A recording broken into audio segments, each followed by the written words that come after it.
السلام علیکم ورحمت الله وبرکاتو. د ایمان یوټیوب چینل ته ښه راغلاست. زه حسان زلمی یم او دا د پرون او نن خپرونه ده. ایمان یوټیوب چینل سبسکرایب کړئ او له خپلو نورو ملګرو سره یې شریک کړئ.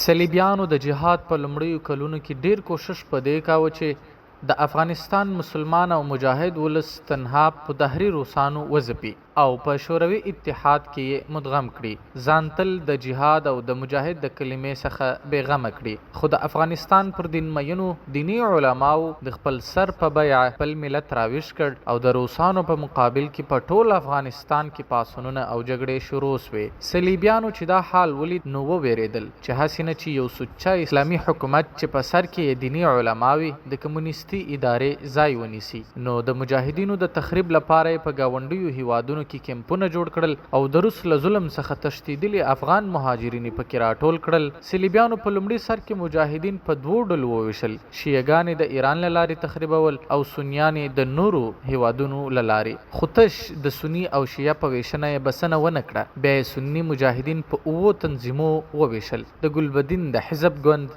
د رباني د جمعیت ګوند، د محمد نبی د حرکت ګوند، د ګیلانی د محاذ ګوند، د مجددي د نهضت ګوند، د سیاف د اتحاد ګوند او د یونس خالص د حزب ګوند. بیا د دوی په منځ کې تفکیک وکړ. مولوي محمد نبی او یونس خالص توندلاري مسلمانانو، سیاف، ګلبدین او رباني منځلاري مسلمانانو، مجددي او ګیلانی غربي مسلمانان بلل کېدل. صلیبیانو په دې هم بسنه ونه کړه، نو دې ګوندونو ته د دې لپاره چې خپل حامي خلک تقویه کړي، د ګوند د افرادو او د مجاهدینو د جنگي وړتیاو په انډول نه، بلکې د دوی د شرارت او جهاد ضد کړنو په مقابل کې برخه ورکول کېده.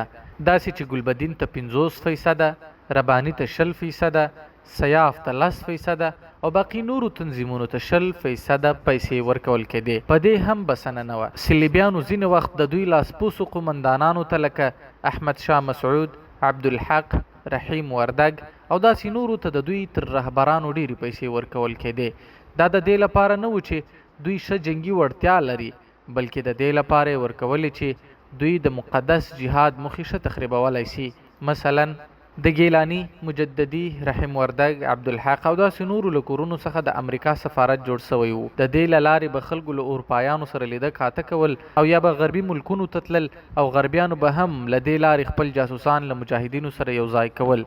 بله ډله هغه خلک وو چې د هغوی کار مستقیما د مجاهدینو وژل، ترور کول او یا د هغوی په مخ کې خنډونه جوړول وو، لکه ګلبدین، احمد شاه مسعود او د دوی اړوند کسان او بعضې داسې کسانو چې د اسلام په دننه کې د مسلمانانو عقیدې خرابولې، لکه سیاف چې د وابیانو په لارښوونه د پیسو لپاره د جهاد پر ځای د خلکو په منځ کې وابیت خپراوه او داسې چې یتیمخانې، مدرسې او مکتبونه یې جوړ کړي وو. په هغوی کې به یې بېوزله افغان ماشومان داخلول او د کومو پیسو په مقابل کې به د مذهب بدلولو یا وابیت ته مجبورول. صلیبیانو په دې هم بسنه ونه کړه.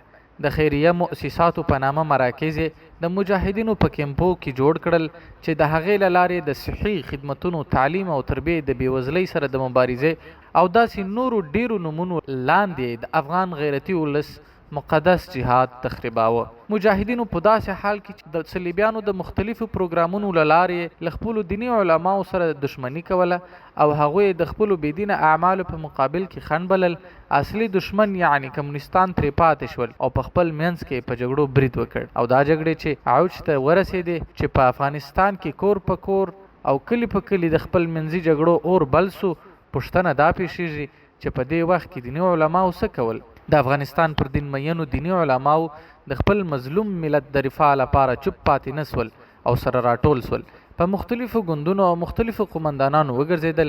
ټولو باندې د وحدت د ټینګولو، د یو شرعي امیر ټاکلو او د مقدس اسلامي شریعت په چوکاټ کې د جهادي امورو د تنظیمولو غږ وکړ. ډېرې هلې ځلې یې وکړې چې مجاهدین په یو شرعي امیر سره راټول کړي، خو په مقابل کې چلباز دشمن د خپلو پیسو او نورو جاسوسي ادارو په زور مجاهد ملت داسې سره تیت په تیت کړ چې د هیڅ چا په سر کې هم د یو ځای کېدو یا اسلامي امور ته د غاړه ایښېدو خیال نه راګرځېدی. ان تر دې چې روسان له افغانستان څخه ووتل، نجیب د نسکورېدو په حالت کې وو، خو جهادي رهبران په خپلو کې سره اخته وو او بالاخره هغه صلیبیان چې دوی په پیسو اخیستي و سره راټول شول. په 1902 میلادي کال کې خپل استازی صلیبي بینن سیوان پېښور ته راولېږه او هغه طرحه چې صلیبیانو جوړه کړې وه په دوی په زور وتپل سوه او حضرت مجددي ورته پاچا کړ. دوی په زور په داسې حالت ورسره راولېږل چې د هر یو لاس د یو بل په ګریوان کې و. بلې خوا ته همدا حال د شیعګانو هم و. په شیعګانو کې هم اووه ګوندونه جوړ شول چې هر یو د نورو وینو ته ناست و. مننه کوم چې تر دا وخته راسره مل وئ. السلام علیکم ورحمة الله وبرکاته.